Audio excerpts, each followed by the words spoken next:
I'm ready. Let's go. What are you, the host? Ladies and gentlemen, welcome back to the Mo&Co.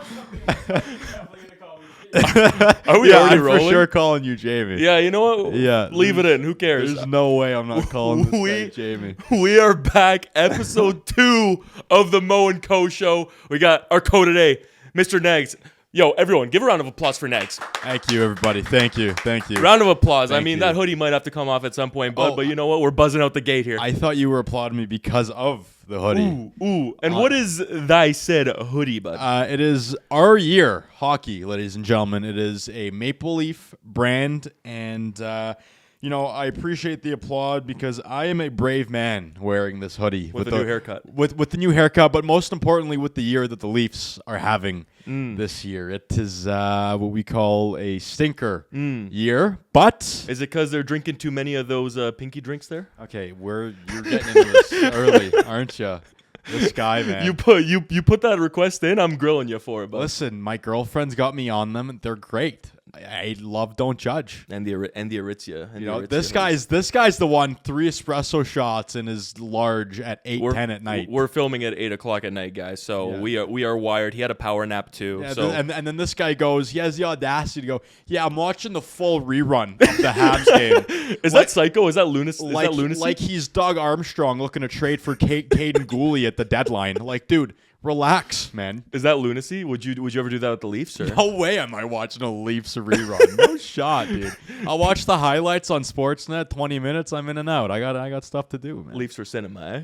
Leafs are something. Leafs are a roller coaster. Let's put it that way. All right, so because we got the our year business going on, we got Lord Stanley over here. Mini version Lord Stanley. Yep.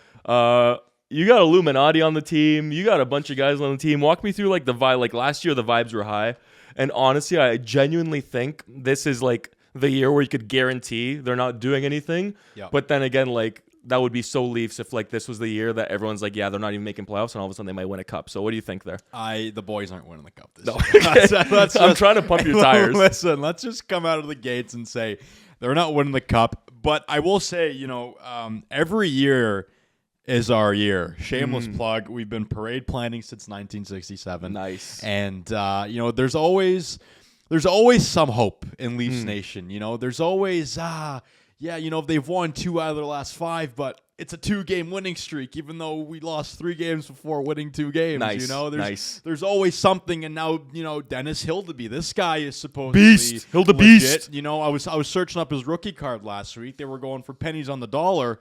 Now it's like buying Microsoft stock. I mean, who is this guy? He's not Warren Buffett. I got some stats for you, bud.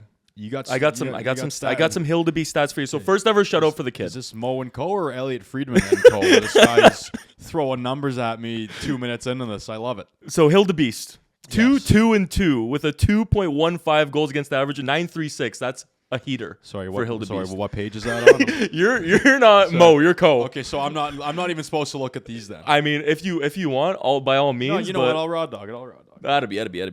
So 2-2 2.15. Producer Matt coming in with the numbers. Yeah. 0.936. Those are like Jesper Wallstedt numbers over in Minnesota. Do you think? Obviously, we don't think that's sustainable, but do you think he could be a solution where potentially Wall or Stolarz can get dealt where Hildebeest is the backup to get other assets up front? Listen, I don't think Woll and Stolarz are getting dealt. The Leafs have committed to those guys long term. I think Dennis Hildeby is a really good Band-Aid for this team right now, and I think Because everyone always gets injured. that's what a Band-Aid is, Mo. Thanks. Thanks, Tips. Captain Obvious. Thanks, Tips. Yeah, where'd you figure that one out, Mo? But this Dennis Hildeby cat, he's been itching for some games in the NHL for a long time, and he's finally getting his dues, his reps, and honestly, he's taking it and running with it. Like, he's putting the team in a position where, like, hey, don't rush Stolarz back. Don't rush Woll back. Like, Stolarz has been out for 3 weeks, and this guy hasn't even skated yet. Like, this guy, he's in a bad way right now. And if Dennis Hildeby can give us good reps, and if he can craft his game to translate to the NHL level, a goalie that's 6'7", Beast. you'll take that. Beast. Who can stop the puck. He moves well, takes up a lot of net. Rookie card's getting a little bit expensive. It's a shame I didn't buy in low, but you know what? Hey, keep on kicking, Hildebeest. So, according to Berube, Yeah. Wall is nearing a return. So when Wall does come back, do you see a split, or is it just Wall's not even after everything Hildeby done recently? I think you got to ride the hot hand. I think if Hildeby's giving you games, you gotta trust him. I think if it's a situation where, look, you play Edmonton at home on Saturday night. Celebrini on Thursday, bud. I think Celebrini on Thursday, Hildeby's fine. Because San Jose, you shut down Smith, you shut down Celebrini. Tyler Toffoli, he had a good year last year. He's got flow like you. He's got flow like me, and he's got a wife who's got a podcast just like you. Yeah, my wife. Boom. So it's I think you throw in Hildeby against San Jose, and if he has a good game, and if his game is where you like it, I would say play him against Edmonton. See who he really is, and at the end of the day, like, you don't want to put a guy in Joel Wool's position coming back from injury against a team like Edmonton. High octane, a lot of east to west, pucks are flying everywhere. It's a lot of load on that knee, which has given him problems in the past. So if you don't got to ride him, don't ride him. And like Leaf stat here, 6 goals against in the last 5 games. Like, they've kind of shut it down, but they're coming up against big offenses with San Jose and the Oilers. Yeah. Right? So do you think they're due to get lit up, or it's just one of those where they're going to ride the good D there? Well, listen, Mo.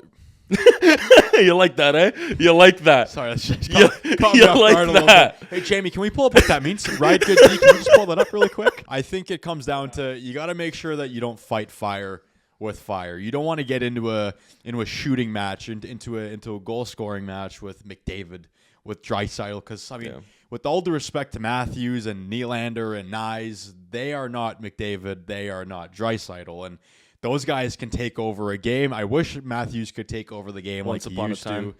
Yeah, once upon a time, fairy tale land. Unfortunately, it's not happening. But if he's able to turn back the clock for a few games and maybe it gets him rolling, it's a good thing. But I think the Leafs are finally starting to come into this identity of theirs, which is a little bit more defensive-minded hockey. I remember they were throwing around the phrase boring hockey. Vanilla. Vanilla was the hockey, word. yeah, a couple weeks ago, and that's just not. It's not a pretty way to call the game you're playing, but at the end of the day, that's what it is. It's you want to play your game so that it translates to playoff success. Like, look at Florida, they grind out games, and if you're a team that can grind out games, yep, the jersey behind me. Winter Classic, Shadow Fanatics, yep. Yeah, I don't know why there's a Winter Classic in Sunrise, Florida. Well, you know what? Clearly they got the tech for it, and we're gonna see how it plays out. Hopefully it's not like Lake Tahoe. We're gonna find out, right? Yeah. We're gonna find out. But so you really don't think with the assets they have in Toronto that if Hildeby's becoming Hildebeest and they got you like that? You guys like that? You guys like that drink? It's a great drink. But you got Hildebeest and then you got Wall and Stolarz. You don't see them giving up one of them as an asset to get deeper somewhere else because they need help. I don't. You know why? Because when Stolarz and Woll are both doing what they did last year, that is an asset that this team cannot replace via trade. When you have two goalies like that who are performing really well, the team plays well in front of either which goalie, that is an asset that you are not going to find back in trade. And let's say you trade a Stolarz. Let's say you trade a Woll. For an Alex Tuck, let's say? Well, I wouldn't get to Alex Tuck, but let's say one of those guys, you trade out the one goalie, the other one gets injured, you're right back to Hildeby. Yeah, sure, you've got Tuck, but I don't think you're trading Woll. Joseph Woll is your goalie of the future. You just signed Anthony Stolarz for the to rebuild a deal. Okay, now this guy's trying to rage bait me here. I mean, he would know a thing or two. Montreal, you guys start winning games, and all of a sudden this guy's walking around like, his nutsack. 3-point difference. Yeah, 3-point difference. This guy's skin purse between his legs is a little too big. But I don't think the Leafs move any of those guys, and I don't think Alex Tuck is a Leaf because we don't have a first-round pick till, what, Jamie, can you pull it up, 2028? Yeah, it's producer Matt. It's actually producer Matt, but yeah, it is. I'm pretty sure it's 2028. It's Jamie. Where was that? What about Easton? Easton, you're keeping Cowan? Easton's great. I wouldn't move Easton. Easton has been our 5th best forward this year. True. There's no way you move out a guy who's getting good sniffs. There's no way you move out a guy who will, he's been the legs of this team sometimes. Like he brings that young, youthful energy, and he'll make mistakes, but at the end of the day, he's got some grit to him, man. He's got some grit, man. He's got a bit of a nasty side. It's funny because when they drafted him, they didn't take him to be like a skill guy. They're like, oh, he's a high energy forward. He'll buzz. He'll throw the body. He might be a little bit smaller, almost like a Sean Walker type when he was playing in the league. A little bit small energy, little buzz ball, and it's really nice to see that his skill has kind of blossomed to the NHL level. Yeah, solid. Yeah. And then kind of switching gears now. So predictions for San Jose Edmonton games. You think they're coming away 500? You think they're losing both? You think they're getting both? What do you say before you switch on over? I'll take. I think we're gonna get 3 out of 4 points. I think we'll win one game. I think we'll get either an overtime win or an overtime loss out of the other. I think the Leafs have been playing well. I think they've been relying on the goaltending a little bit too much, but. You need good goaltending to win. You show me a team with a good goaltender, I'll show you a team that's got a chance to win. And just like how Montreal's struggling because you guys can't stop a beach ball. You could stay down. Fowler, stay down there for now. We don't want to put you in the fire yet. Fowler's great. I'm a big fan of Jacob Fowler. Big beast over there. Yeah. Okay, switching gears. We had a little bit of announcement recently with the World Juniors. Everything okay over there, bud? Oh yeah, I'm just big and sitting a little bit bigger in this chair. That'd be big announcement recently with regards to the World Juniors. The lineup, the roster is set. Yep. What names stick out to you there? Obviously, we got big guys like McKenna, Zane Parekh, Verhoff, Martone, Hage. Yep. Montreal plug right there. Doesn't follow me back on Instagram. Well, Hager, let's maybe fix that. Work on that. Maybe tweak that. Yeah. But who are your guys that you think could take over this tournament? I know Misa's won. Dickinson stayed in San Jose, but they allowed Misa to go. Yeah. So who do you think are the guys that are going to shine there for Team Canada? Interesting how they keep Dickinson, but they let Misa go. You would think maybe Misa's a lot of firepower up front, though. Yeah, I mean, not much on the back end. When Orlov is back there and Liljegren, those guys. Yeah. So maybe they need the bodies back there. Yeah, maybe they do. But I Team Canada wise, I think that first line, it's impressive. You have a guy who's projected to go first overall. You have a guy who already got drafted. Sorry. Yeah, that first line, World Juniors Team Canada, you have a guy who is projected to go first overall. You have a guy who's already been drafted second overall, and their winger, he's just a 6th overall pick. Casual. That's huge. Big power forward, Huge. Porter Martone, great kid, loves the game, playing with a couple skill guys. I think that's a first line that is going to give any other junior team in the nation a really, really tough time to play against because that line can do a little bit of everything. And I wouldn't fret about, maybe we don't have the biggest names on the blue line this year. One of their guys on the blue line is competing for that first overall spot in the draft with McKenna Verhoff. So you think so? There's rumbling that the gap is closing because Penn State and McKenna isn't necessarily clicking right now as much as they thought they would be. I got to be honest, I had no idea Verhoff was even kicking until you just told me now. There you go. For me, it's McKenna or bust. Seeing as the Leafs were in the bottom of the Atlantic with Nice. the Titanic not too long ago. Nice. But I think even Canada's goaltending, they got good goalies, man. They got Ivankovic. Solid. He was really good for them last year. Carter George. And then you got Joshua Ravensbergen too. Yeah. Who these guys can all kick rubber. And don't even sleep on the second line too. Hage, Unreal Disher, and Iginla can bury them like the rest of them. Either fourth line, Desnoyers and Brady Martin. Those guys were stealing the draft last year too. Obviously, Brady was picked 5th by the Preds too. Had some games in the NHL this year. Obviously, Caleb Desnoyers had a surgery, recovered from that, and is back in time for the juniors. But then you even look at their extras. Jake O'Brien, Seattle. Unreal elite forward too. He could slot in anywhere. Braden Coots was playing in Vancouver as well earlier this year before they sent him back down. And then the D, do you think it's a lock for Team Canada to win the World Juniors this year, as opposed to other years where it was more so a letdown that they probably should have won? Well, I think they woke up and they realized, look, listen, we need firepower. It's not that you need firepower. At the end of the day, you have to play your best players. You need your best players to come represent your country, similar to what the Olympic discussion is. It's like, do you bring on a Tom Wilson if it's like a Four Nations style? I think that's a different conversation. We'll get there. I know we will, but it's with the thing with the World Juniors is last year they tried to bring in, role guys who were playing fourth line, shutdown lines, and it's like, man, these guys are really good hockey players, and especially at the junior level, you can translate your game so that, you're high octane on offense, but you're still smart defensively. Like, I'm sure McKenna isn't going to be a liability in the No. D zone. I'm No. sure he's going to make offense happen in the O zone, you know. And I think they just overthought it. They left guys off the board who were like Zane Parekh. He sniffed 100 points in the O last year, and he was kicking his feet up watching Team Canada get bounced in the corners. Yep. And you know, I think it's kind of funny too that is it Dale Hunter behind the bench for Canada this year? Who's Producer Matt, is it Dale Hunter behind the bench for Jamie? Pull that up. Who's the coach for Canada this year? World Junior coach? At the World What are we Juniors? saying there? Producer Dale Hunter. So Okay. I think it's funny, you know, because obviously Celebrini, he's still eligible. I think it's funny if, you know, Dale Hunter opens up the laptop. Hey, Greer, just checking in. What's Celebrini? He hasn't scored in his past 2 games. Yeah, I think it's maybe. time. Yeah, what's the availability there? I know he's on pace to win the Hart Trophy, and he's leading the league, and he's tied for the league in scoring or something like that. And, you know, maybe you want to bring this guy over. 1 game in the final. If Yeah, we need him. you know, a little 1-game call. We can EA Sports be a pro it. You know, we Yeah, can. good. You know, you spawn in the semis. You have a good semis. You have a Nice. good finals, and you know you'll be taking top 5. But I know you're not the biggest analyst on Verhoff, but let me give you some stats as to why it's a debate between McKenna and Verhoff right now. Like, Enlighten me. WHL McKenna, 56 game played, 129 points, lit it up. It was never a pretty good. doubt when he was in the West, right? Pretty good hockey player, man. Pretty decent, right?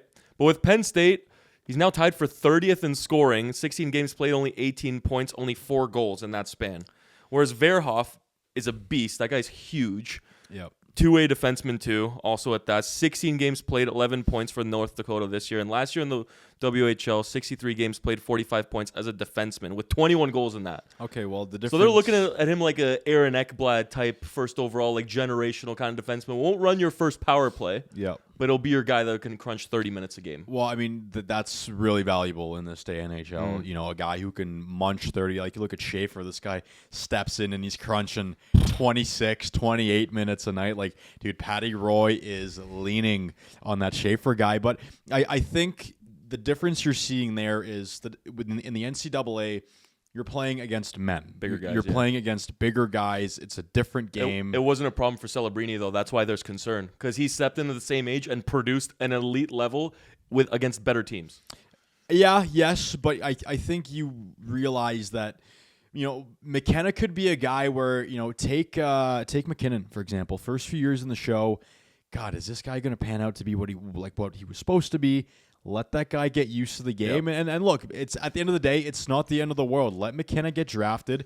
I think he'll still be a really good player. I mean, yeah, Celebrini. Absurd. 64 points in 38 games. I think that For was Boston University, yeah. not a big deal, but I think it's hard to compare Celebrini and McKenna because I think they're 2 different players. I think Celebrini, he's your center 2-way guy. He'll get you. He's like a Crosby. He'll shut it down both ends of the ice. He'll run the show. I think McKenna. He's a scoring winger. He's a scoring winger. He's not naturally a guy that you put out there to shut down games. He's a high octane guy, and I think what you're seeing with McKenna a little bit is he's just trying to find a way he can translate his game so that, okay, now I can finally start doing what I'm doing in the dub. Because, like, it's easy to run the show in the dub. You're playing against kids who are 16, 17, 18. You know, as soon as you go to the NC, like, these guys are, like, this is it for some of those boys. Like, they're playing their 4 or 5 years there, and it's like, well, let me go do McKenna's taxes. Yeah. You know, that's just the reality of it. It's this guy's working at Intuit QuickBooks while McKenna's getting his ELC. Nice. But, yeah, just take in World Junior team could have Seneke, Celebrini, and Schaefer. Like, and I could have been the Pope, Mo. You know, and I could have been the Pope, buddy. Yeah, well, there you go. There you go. It's tough. I mean, those guys. It would be nice to see them on the team. It would be stacked. I mean, we would be done watching after the first 10 minutes. Yeah. Well, I mean, everyone would know what would happen. Yeah, everyone would know. 100%. Switching gears now to the Calder race. We're still on the topic of rookies here. Switching gears. This guy's like a bike, hey? Just fucking switching gears. Higher gear, baby. So our top dogs in terms of points right now, we got Seneke, Demidov, Schaefer, Leonard, and then the list goes on and on to the guys like Levchinov, Kapanen, etc. Who do you think is pulling away right now? Seneke, I think, is a bit of a surprise, but do you think it's still Schaefer's to lose? It's not even close, man. You look at what Matthew Schaefer, don't look at the stat sheet for Schaefer because he's not. I mean, it's tough for a defenseman to keep up with forwards in points. For me, he's my Calder winner because look at what he's done to that franchise. That age. At that age of 18 years old, this guy brought life to a lifeless They wanted to rebuild. Islanders. They wanted to They were rebuild. thinking about it. This was a team last year that they were playing with nothing. They had no legs, no juice, no mojo. They had nothing to look forward to. They win the draft lottery. And Out of nowhere. All out of nowhere. And Matthew Schaefer, I was fortunate enough to be around him. I did a photo shoot with him and Demidov in the summer with Warrior Hockey. And I can totally understand why that team is like that. He's such an infectious guy. He's so down to earth. He's, for a kid who's born in 2007, I'm a 2003. I met him and I'm like, wow, like this kid, he's got it. He's got the maturity. He's got the poise. He's got the aura, and he brings that to the locker room. And he's, not to mention what he had to fight through losing his mom to cancer. And he's just such a likable guy, and he's a really, really good hockey player. I found out the hard way. Schaefer lit me up in that little video shoot that we had, and I think it's not even close. Because Demidov is great. He'll put up more points. Back at Seneca, he's doing what he's doing, but They're only 1 point off right now. Well, right now. But listen, Mo, I told you. For me, it's not the points. For me, it's no, definitely bigger impact for Schaefer right now. This kid steps in and he's changed the culture. Demidov, he's added to the product on the ice. He hasn't changed the culture. Beckett Seneca, he's a plug-and-play guy on Anaheim. And then who else? Yeah, it's just those three guys. I think far and away, Matty Schaefer is that. And not to mention, this guy's crunching 26 minutes a night. He's a +9, 21 points in 30 games, 8 goals as a defenseman, 1 behind Seneca. Yeah. It's clear cut. They could have traded like Horvat, Barzal. We don't know. If Schaefer didn't come in and have this impact, the Islanders could have sold the farm and started from scratch with Schaefer as their cornerstone piece. They could have, but they didn't, and I think it's smart that they didn't. And I would honestly argue, that Matthew Schaefer right now is already better than Noah Dobson by a lot. I mean, I think the Habs weren't getting the first overall pick, so with the Habs trading those 2 picks and Emil Heineman for Noah Dobson, he eats like just under 30 minutes, around 25 minutes a game for Montreal. Yeah. So elite, but obviously Montreal was never getting Schaefer. No, but that's not what I'm saying. I'm saying you guys needed a Dobson, and they needed him, and the Islanders needed him, a Schaefer. And honestly, dude, the Islanders come out of that draft with Schaefer, a guy who instantly steps in to replace Dobson, 2 first-round picks, Emil Heineman, who I think isn't being talked enough. He's not about in that trade. This guy, we want to talk about fantasy hockey a little bit later. I play in a banger league. This guy, he's throwing bod, shoots the puck, he'll put up points. I'm like, man, this guy. I mean, when you're playing line 1 with Horvat, like, can be a real player. World's your oyster.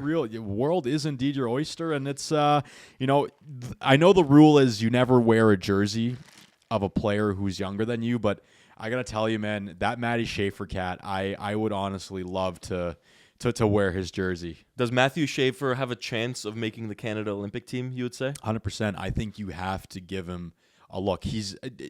Listen. Look, or you're bringing him? I think a look, but I think that look very quickly turns into, Schaefer, how's your passport? Because this guy, he's got 21 points in 30 games. He's like, Matty Schaefer, you got that passport, bud? Good, because you're coming. You ready? Good. You're going. You're hopping the boards. You're getting on the ice, kid. This guy, I honestly couldn't tell you. There's maybe, 1 or 2 Canadian defensemen.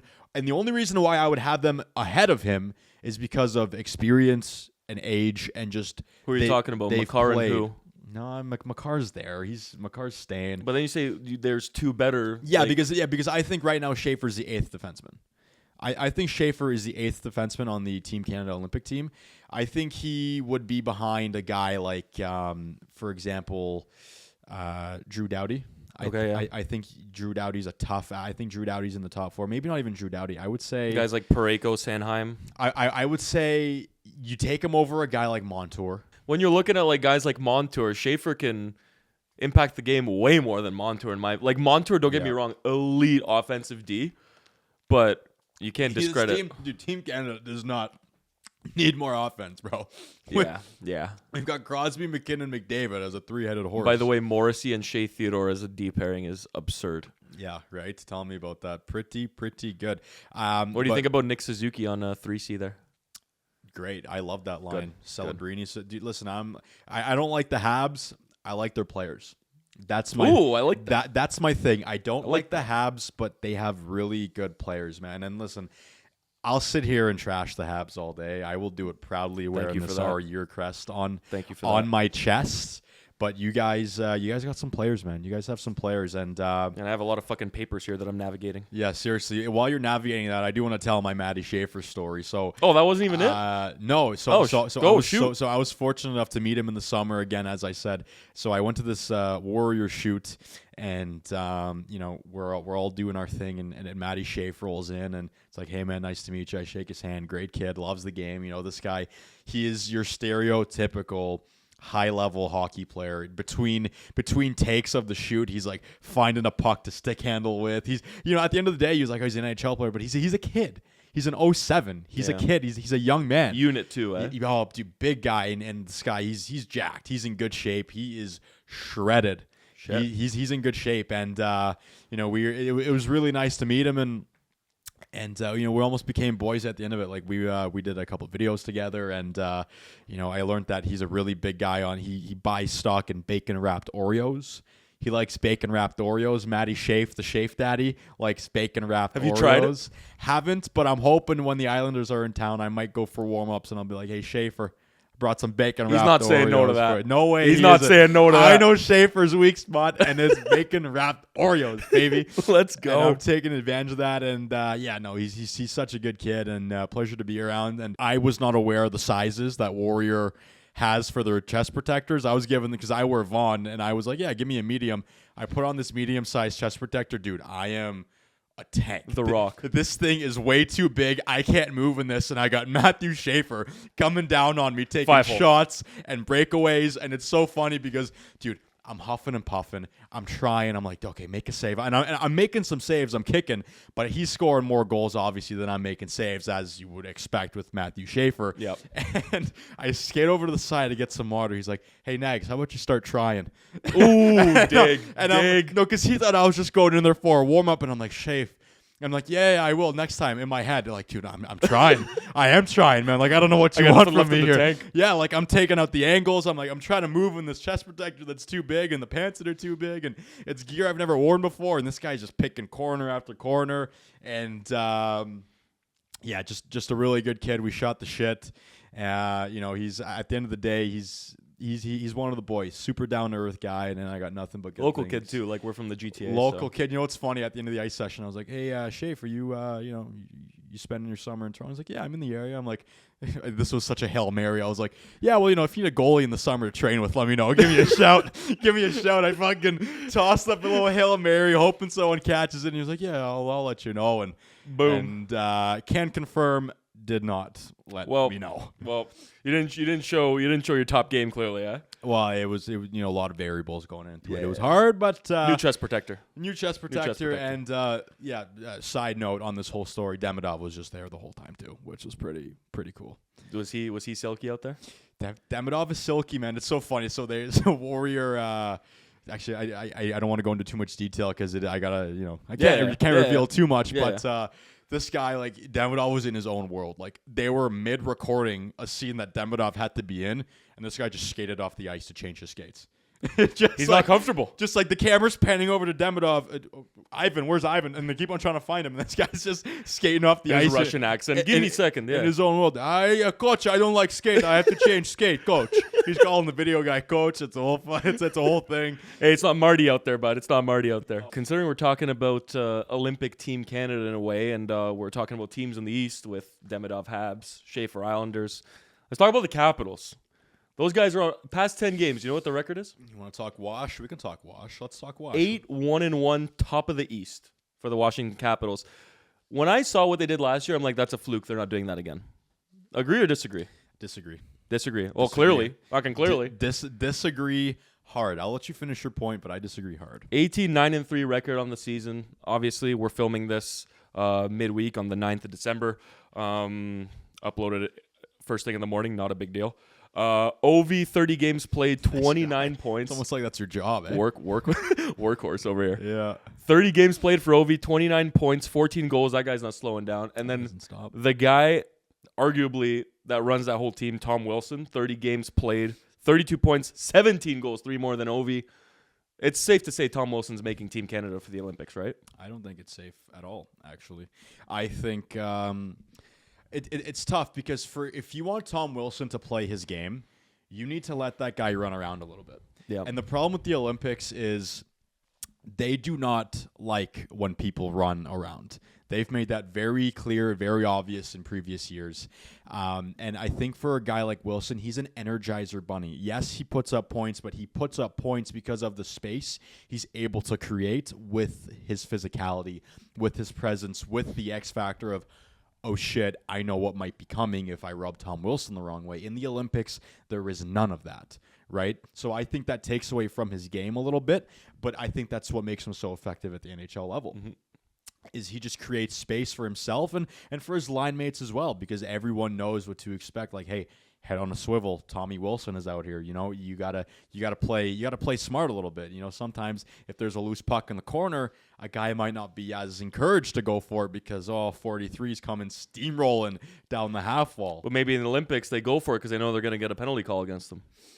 Yeah, maybe, but I think, you know, softer rules. It's softer rules, and listen.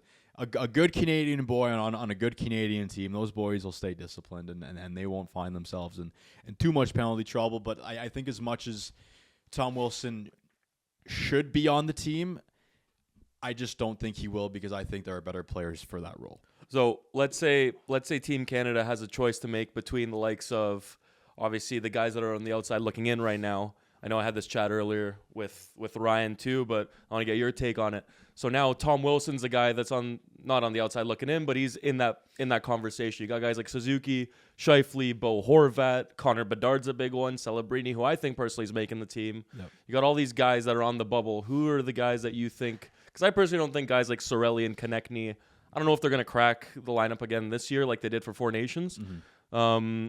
So who do you think does make the team for, I guess, the likes of, a couple casualties that might not make the Olympic team as they did Four Nations? Like guys who are on the bubble, who are on the fringe? Yeah, like the likes of Suzuki, Scheifele, Wilson, Bedard. Like, who do you think has the best chance out of the guys that didn't make the Four Nations to make the Olympic team?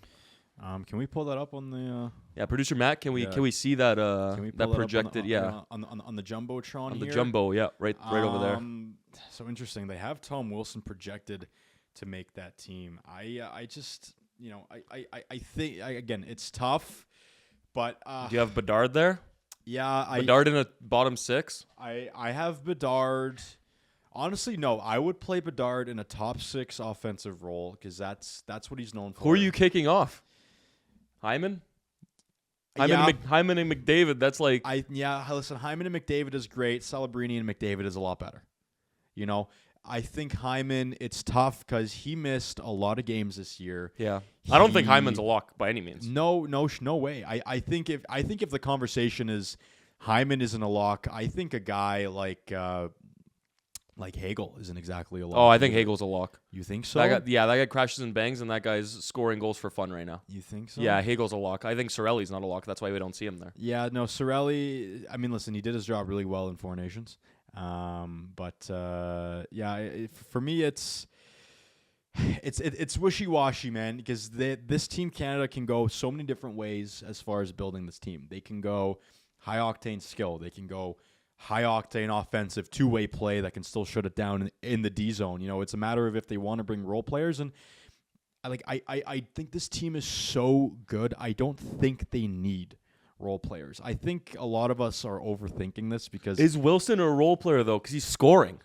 He's scoring, but I told you he has an identity. I don't know if he's a role player. I told you why he's scoring. He's scoring because of the way he plays the game, and you just can't play a Tom Wilson brand of hockey over in Milan. It's listen, if it was NHL rules on a smaller rink, dude, Tom Wilson would be my first line right winger. Yeah. You know what I mean? Because that guy, he's like a bull in a china shop. You think he gives a shit about Antonio on Italy? You think he's gonna run that guy into a cafe shop, be like, hey, 2 shots espresso. Hey, have a spro. Yeah, have exactly. a spro. The camera's over there. What's your cousin up to? Is she still single? You know, that's what he's going to be doing out there on the ice. See, Tommy Wilson he's taking no prisoners if it's NHL rules, but especially with European refs, man, it's you know, they like to have a little bit of a chip on their shoulder. They're very like, oh, this is our show. We call all the shots. You better be careful.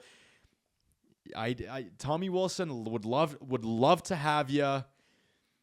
I just don't think they're missing out on a whole lot if he isn't there. So you're taking Bedsy over Wilson?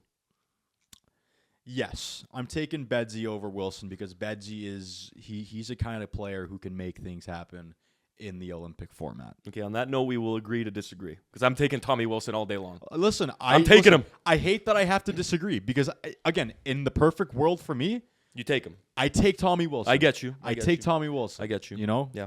So as much as we have different answers, we are on the same page. Boom. I like that. Yeah. So here we go, changing gears again, ladies and gentlemen. Sorry. Before I change I jumped the gun. Before I change the gears, yeah. Do you think then come playoffs, do you think Washington is one of the teams to beat or that's just a regular season team? I think that locker room is so tight. That is one of the reasons why they are a really good team. Yeah. Really good teams are really good on and off the ice. Yeah.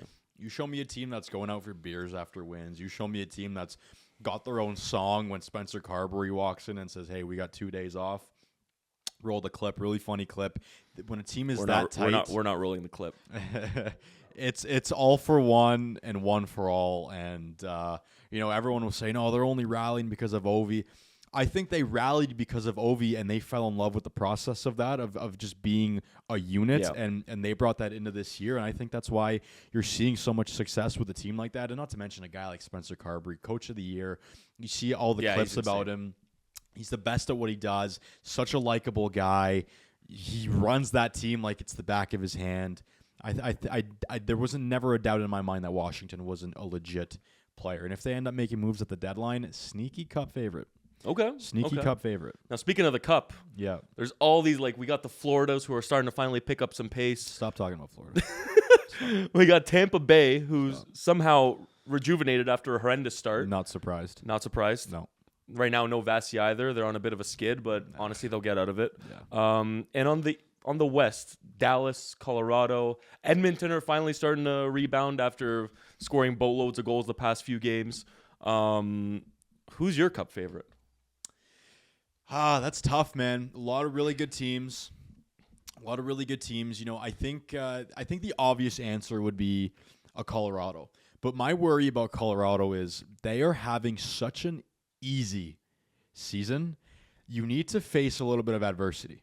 You want to hear something funny about Colorado? Even though they're winning games, they're not the favorite, eh? They're first in goals per game and goals against per game. Really? Both. Really? Both. Yeah, that's what I'm saying. Like they're shooting. They let them in too. They're shooting their way out of games, man. You know, and it's impressive that really I'm actually surprised about that stat because Wedgwood and Blackwood have been 11-0-2 at home though. They haven't lost in regulation at home. Yeah, well that helps, you know. But I think as far as cup favorites, I think Florida isn't there. I think Florida needs a year to just chill. You know, I think they need a year where get on the beach. Yeah, like just let this go by, let our bodies heal up. Like they have played the most hockey out of any team in the last 3 years. Bob's going to be 38 next year though. Like the goalie window's dying down really quick. You got to find a better guy than Daniel Tarasov. Spencer Knight to back him up. Well, Spencer Knight would be great, but I think Spencer Knight. No, Seth Jones did great there. Yeah, Spencer Knight outgrew that role, and he is flourishing. He is definitely flourishing in Chicago. But cup favorites, though, it's is Davo finally going to get it done?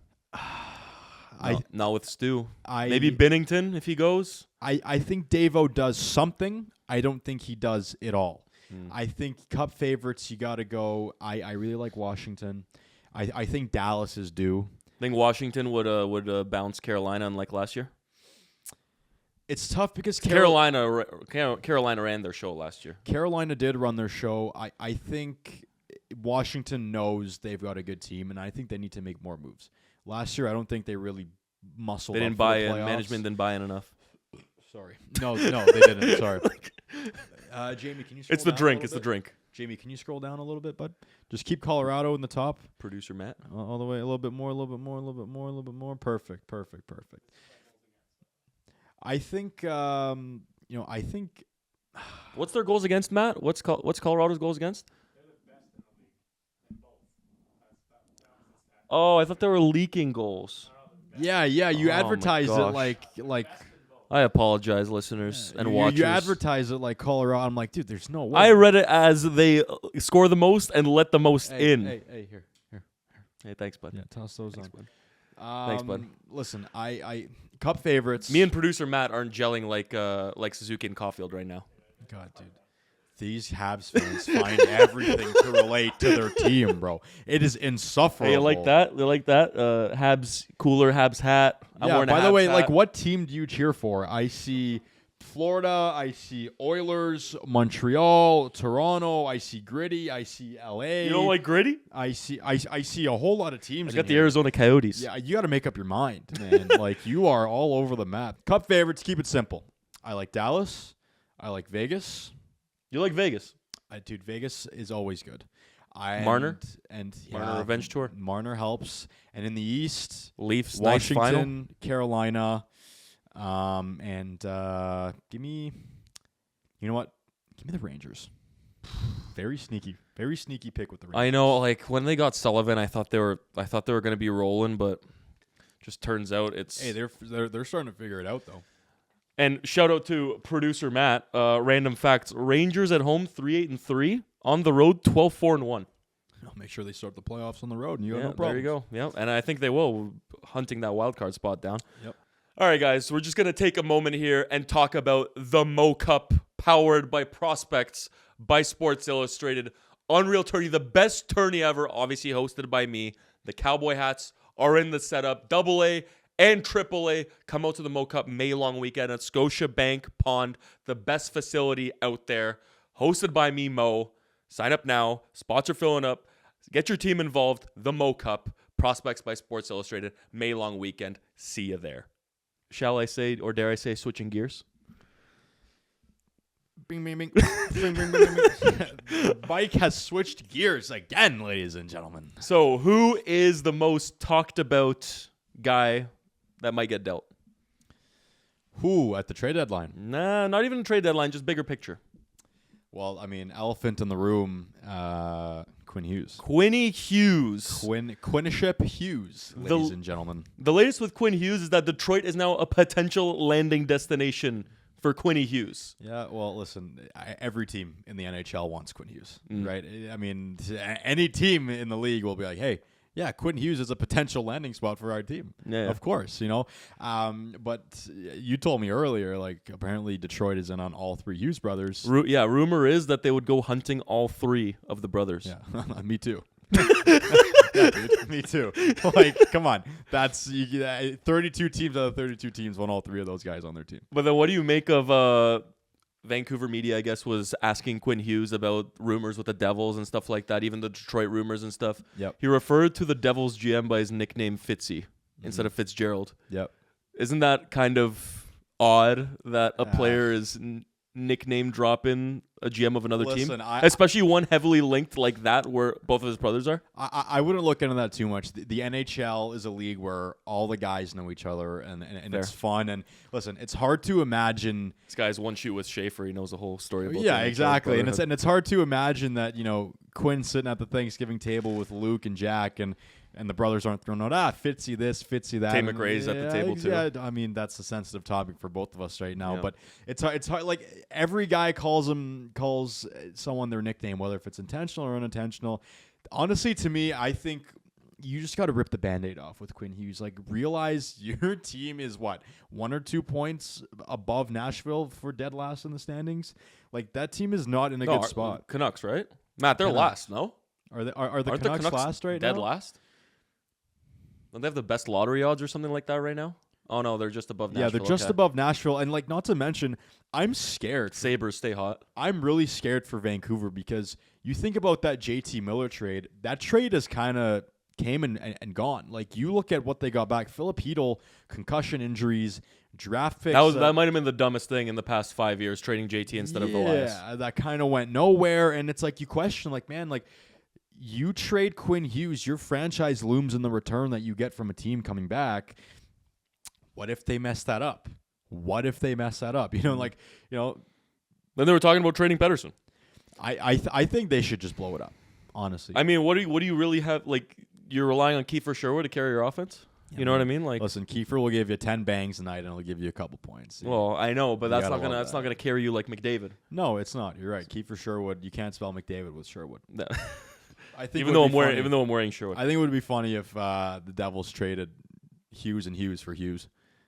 That would be a mind fuck. I'd get a really good kick out of that. That would be a mind fuck. I'd get a really good kick out of that. So the trade deadline is, I'm pretty sure it's in and around March 6th. Yeah. Trade deadline March 6th. Would you say the Canucks would be wiser to trade him before that March 6th deadline so a team gets 2 playoffs out of him before thinking about an extension? Yes, of course. Or should they wait and see on the offseason if they could re-sign him or something like that? Well, it's tough. Listen, they banged themselves because they declared themselves sellers. They said, hey, listen, come here, daddy's open for sale. Yeah, and as soon as you do that, you lose leverage a little bit because now teams know, okay, well, they're looking to sell Pettersson, they're looking to sell Hughes.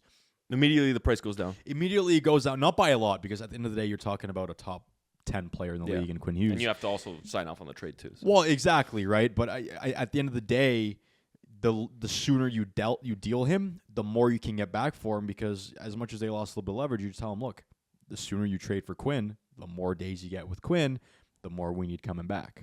And you think there's zero chance if they wait to re-sign him that he'll re-sign? You don't think he's staying there long term at all? I don't. I see his body language in these interviews, and he's just like, yeah, just get it over with. Yeah. Just get it over with. Yeah. I mean, he's in year 5 of 6 at $7.85 million a year, which is just an absolute bargain. Well, can I say this is off Quinn Hughes' topic, but when your coach of the year, Rick Tocchet, decides to just leave up and out, pick up ship, you think that guy, to Philadelphia, by the way, dude, you think that guy didn't sniff out something in the organization? Like, maybe Pettersson's not the guy. Maybe there's something here. Like, if that guy gets a sniff of something and goes to Philadelphia from Vancouver after, I get he played there, the but year, like, besides the point. I mean, yeah, listen, shout out Gritty. Yeah, I mean, listen, Craig Berube played for the Leafs, but that's not why he came to the Leafs. Like, if you win Coach of the Year, you got to sniff somewhere else, and you pick up where you just won a Jack Adams award. It's So where do you think the best fit for Quinn Hughes is? I think he's a Toronto Maple Leaf. I think he's a right-handed shot. Is he a right-handed shot? I don't give a fuck. Or is he a left-handed shot? Either way, he's a puck-moving offensive defenseman, and the Leafs need a puck-moving offensive defenseman. Yeah, we'll give you. Is he left-handed? Left-handed. Yo, shout shot. out Matt. Hey, listen, we'll play Hughes and Riley. Okay, maybe not on the same pairing, but yeah, let's we'll take Quinn Hughes for Easton Cowan and Ben Danforth. Danforth? I don't even, dude, that doesn't. Danford? Yeah, I don't think that even gets close to getting it done. No, it doesn't. No. You need to give Matty Nyes fucking. You got to listen. Okay, hypothetically, if you're the Leafs, would you trade like a package of Matty Nyes, Easton Cowan, and your 2028 first, and maybe like a 2027 third for Hughes right now? Absolutely not, because Hughes isn't a guy that comes up big in playoffs. And you need someone that comes up big in playoffs. But he's a top 10 player in the NHL. You guys are done with the regular season. Enough about the regular season. We don't need more regular season players. I say we, like I'm a fan.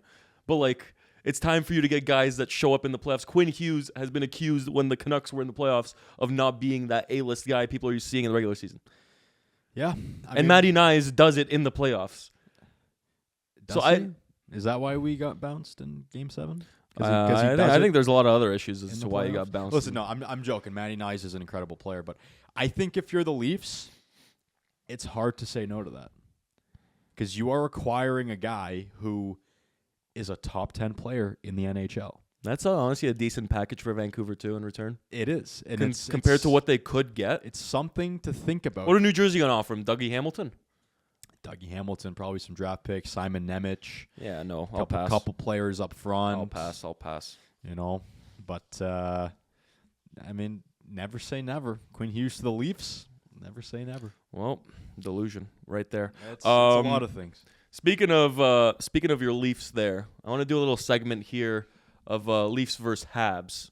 I want to go group by group here and compare kind of their groups. The Habs group in that department, the Leafs group in that department. And I'm going to give you I already know what my answer is before you read off these groups, but go ahead. And we're going to go one by one. And you're going to tell me which one you prefer and why. I'm going to tell you which ones I prefer and why. Is there a name for this segment? Do you have a name for this? Yeah, Leafs versus Habs, Mo versus Nags. Sure. We'll call it that. Okay. I don't have a sponsor yet for it, so if someone wants to sponsor this segment, be my guest. But little Highway 401 rivalry here. Ooh, okay, yeah, a little bit of that. Yeah. Forward groups. Mm-hmm. Obviously, we got our dogs: Suzuki, Demidov, Slav, Caulfield. You got your dogs: Matthews, Tavares, Nyes. Yeah, that's about it. That's about it. Yeah, I just had to throw. That's about it. That's about it. Okay. Yeah. What's your point? Nylander, sorry. Forgot about Willie. It's a pretty big name to leave off. Guy gets a headache, can't show up in a playoff game. Okay. I'm kidding. So who do you take and why? Let me ask you this question: Let's hear it. Which core has played more playoff games in the last 5 years? Yours, but admittedly, which one is older? Ours. Well, more years to do it. We get it done. Well, Your rebuild started sooner than ours. Are we talking right now? Yeah, we're talking right now. You got to pick one. Leafs. You picking Leafs? Okay. Leafs. Because of playoff experience? Because of playoff experience, but also these guys have been in the league. Size. So they're a big team, although I will say one of the heavier teams in the NHL too. They don't play like it though. They don't play like a heavy team. I will say though, a couple years down the line, Montreal. Yeah, and we'll get there. We'll get to the future too in a bit. Defense core, current defense core. Montreal. Yeah, I think that one's Montreal no-brainer. Easy. You guys, No-brainer. Even guys who aren't playing, you guys still have Reinbacher to come up. Like when you guys are healthy, it's what Dobson, Matheson, Gooley, Hudson, and then one of Jack Struble with Carrier. Struble and Carrier. Like, and then you got Engstrom and Reinbacher sniffing too. Yeah, and like this Reinbacher cat, he's pretty good. Like it's not even close. This one I think is obvious, but the other way, goalie tandem. I think that's Leafs all day. That's Leafs for now. In the future, and if Jacob Fowler, we're talking current. We're talking guys that are currently in the big leagues. Yeah, sorry, we will stay current. Yeah, you got to go Leafs. Okay, I would rather take 2 injured Leaf goalies than any one of Montreal's goalies right now. You just got dobeshed. Coach of the team, Berube versus Marty. Who? Man, I think Berube's message is getting a little old. He's been here for a year. Yeah, but when you keep barking at them. Yeah, you keep barking at them because they gotta get the message somehow. Well, you know, I listen, with me it's tough because I think Berube, he's a coach who's been there, done that. Yeah. Right? Marty's a coach who, when they brought him in, they viewed him as a guy, okay, to grow with the group. He will be a stepping stone coach. Berube was brought in to get the job done. With that being said, good job. I think stylistically, fuck you. I think stylistically, Berube fits the Leafs and Marty fits the Habs, so I'm going to stay neutral. I don't think one is better than the other. I like that answer. I do like that answer because I think if you put Marty on the Leafs, it won't translate as well. It turns into like a Sheldon Keefe team. Yeah, and if you put Berube on the Habs, like everyone's gonna hate their life down there. Yeah, like Demidov isn't playing dump and chase hockey. No. And now, coach, I don't play dump and chase, coach. I don't do that, coach. Fans. Both Habs. You prefer Habs fans? I last year I went to a Habs game on a random Saturday night, Habs versus St. Louis. Both teams were like in the bottom of the NHL standings. Brought the noise, baby. That barn was louder than I've ever heard at Toronto. Or that barn was louder than I've heard at Scotiabank Arena Yacht Club ever. Yeah. And it was Blues Montreal on a random Saturday night in December. Yep. Unbelievable. And I will stay. Who won that game? I think Montreal won it, actually. And I will die on this sword. Montreal, in my opinion, is the best barn in the NHL to play in, coming from a Leafs fan. I would hate to play Montreal at home in the playoffs to start round one.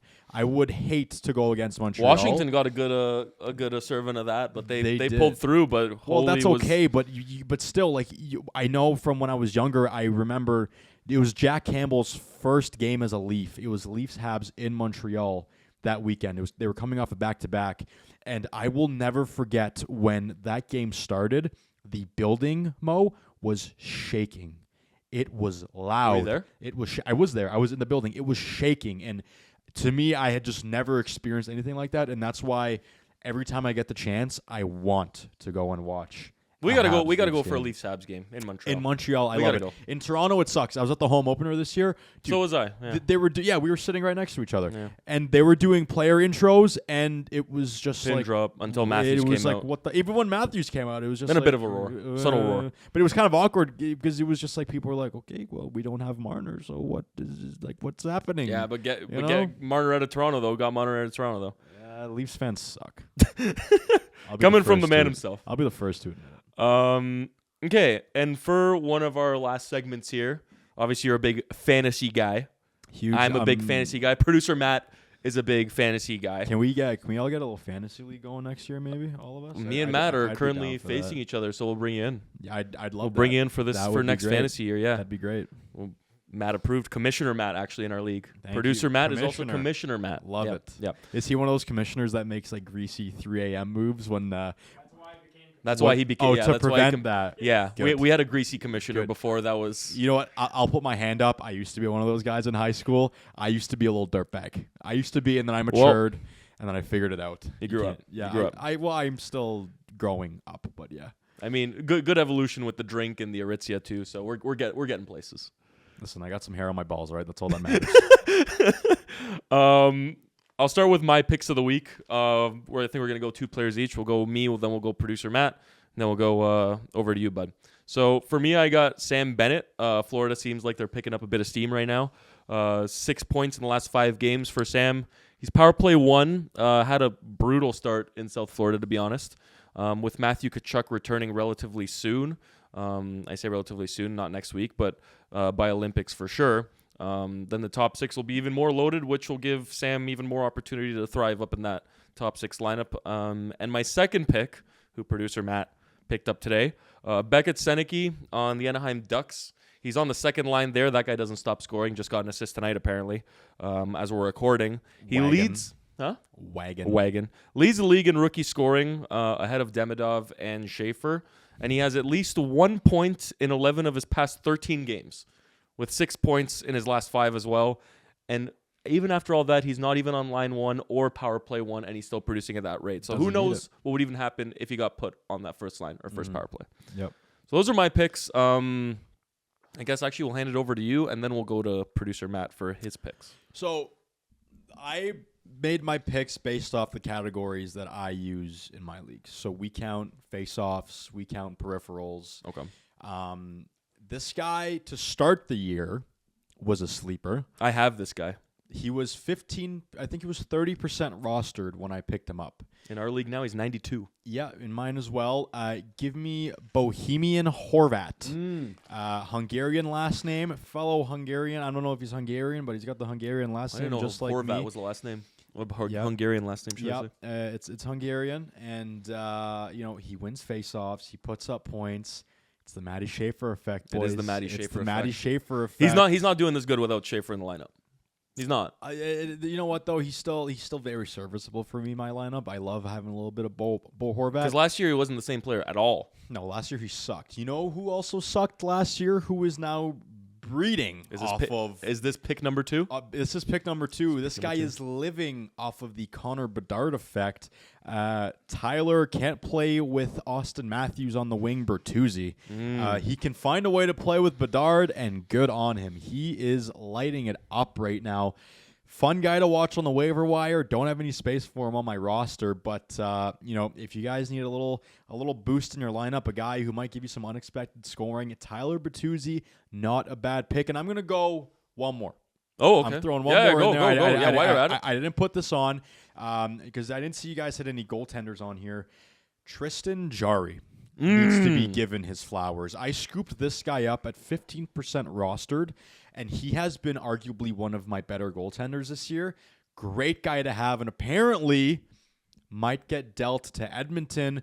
Good guy to hold and kick tires on, because if Jarry's on Edmonton, if he can stay healthy, that might be a He's guy. going to rack up the fantasy points with those wins they put over He there. will be racking up fantasy points big time. So those are my three. Edmonton. Pittsburgh's goaltending tandem, Sixth according best to in the producer league. Matt, Yep. sixth. Yeah, sixth. Yep. That's insane. Hey, it's almost like Vancouver could use a guy who won goalie of the year. Oh, you don't in say, in the AHL right now. I'm just gonna put that out there. I mean, when you have Lankinen and Demko, I see it though. Like you could move off a guy like Shilovs, even though he's proving to be a stud right now. Well, the fact that they traded him for what, a 4th-round pick, Yeah. which was just horrible. Yeah, the return wasn't great. They were horrible, dude. Imagine, we're gonna trade Miller Unless and you're getting Seelobs, and we're gonna get Cheadle, some draft picks, and a 4th back. Come on, that's terrible. Time to rebuild, Van. Yeah. But give Montreal Kiefer Sherwood, please. For producer Matt, I'm just gonna ramble on Matt's picks. He has Matt Duchene. He's currently on a line with Mikko Rantanen and Wyatt Johnston ever since coming back, which is absolutely insane. Anytime you play with those guys, you're destined to grab some points. With guys like Sagan, unfortunately, now done for the season out of the lineup, obviously it allows a guy like Duchene to fill a hole there. So it could be worth a pickup there. And Carter Verhaeghe with a sneaky 6 goals, 5 assists, 11 points in his last 6 games. Those are stupid numbers. That is former Leaf Carter Verhaeghe. Former Leaf Carter Verhaeghe. That There's a lot is- of former Leafs that are doing good in the NHL. That is right now. Mason Marchment for Carter Verhaeghe, if I'm not mistaken. Yep. Or is it was it Dennis Mulligan or was it Mason Marchment? I think it was Mulligan for Marchment. I think that was Mulligan for Marchment, but then the original one was Verhaeghe for Marchment. Verhaeghe was in the system at some point. Yeah. Yeah. Hey, but at least you guys got Troy Stetcher now.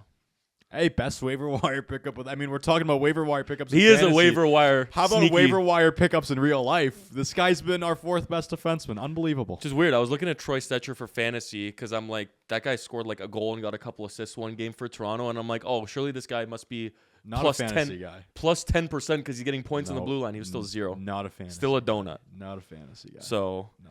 stay hot, Leafs. Stay hot, fantasy. But yeah, me and Matt on the matchup of the week in our thing. Oh, are you on Yahoo also? We're on that. Yeah. I dropped Sam Bennett for Eric Sinek. I know Matt saw that one. So Maybe it depends what your team needs, but we don't got face-offs and stuff like that. We You just guys just do straight points? No, we have hits, we have blocks, we have shots, we have shorthanded points. So is Braden McNabb rostered in your league? I don't know if Braden I don't If know. you guys he's not. if you guys are doing blocks, A couple of years ago, he was like top 50 though. you guys got to scoop up McNabber if you're doing blocks. That's and when he hits, was man. partnered with Shea Theodore, but ever since he got bumped down to the 3rd pairing, it's Dude, you know who slim. I've got who is a gem who gets periffs and is putting up points? Truba. Moritz Seider. Producer Matt is cider. Yeah, there you go. A little German schnitzel. Throw that guy in the lineup. He'll fucking toss his little schnitzel around. He didn't have a hot start, but he picked it up as of He's late. picked it up. Dude, I remember Truba. I have Truba and Cider. Truba, And dude, Truba, he had like a little hot streak there. I was Truba's just like, down lately. He scored the other day, but That's okay. I mean, he'll rebound. He's at the end of the day, I picked him up for peripherals, not for points. Yep. Any closing remarks, Mr. Nagy, Mr. Our Year? Yeah, listen, thanks for having me on, Mo. This was fun. Don't forget, ladies and gentlemen, every year is our year for the Leafs, regardless of where we find ourselves in the standings. Fuck the Habs. And, I appreciate you having me on as your co. Hopefully I get to come back a couple more times as your co. I had a lot of fun. Man, I'm really pumped for you. This is a great little pod. Thanks, bro. If you guys at home want to know a little bit more about me, check me out on socials at noteriknagy on everything. And Everything. You secured the handle. I tried to get nags everywhere, and some dirtbag stole nags. Nice. It's an inactive account. Nice. With 2 followers, no engagement. I'm trying to get Instagram to give it to this Sauce guy. it over. Yeah. Their Instagram is hopeless, but man, every year's our year. Go Leafs, go! Fuck the Habs, and So closing remarks before, just on that last little Leafs Habs topic. Yeah. Just because I can't let you go without giving it to you a bit. Yeah. Do you think? Pause. Do you think this year is the year, or next year is the year, or we're still looking way down the line where the Habs will take over as the better team between the rivalry? I think it'll be even for the next few years. I think Still, okay. I think Toronto is going to figure this out. I think they're going to become a competitive team again. I just think this is a year where everything hit them in the face. And I think this is also a year where Montreal they're good. I think next year is going to come with a little bit more growing pains because you're going to have some guys who like Demidov sophomore slump, Not for Lane though. No, not for Lane right now. Not for Lane, but yeah, I think both teams will be fairly competitive and pretty even keel over the next few years. I don't think one's going to pull ahead of the other. Just to plug my boys, big prospects coming up: Hage, Zarofsky, Reinbacher, Fowler, Engstrom. Am I missing anyone of note there? Reinbacher, I don't know if I mentioned him. So yeah, I'll plug my guys, Cowan and Danford. Nice. And Hildeby. Let's throw Hildeby in there too. Beast. Yeah. This has been the Mo&Co Show. I'm Mo. This is Nagy. Today he's my co. Episode 2. Episodes weekly. Unreal guests. Make sure to check out Arier and Nagy himself, who already dropped his ads as well. And we'll see you next week. Hey, Jamie, can we pull up Mo without a stash?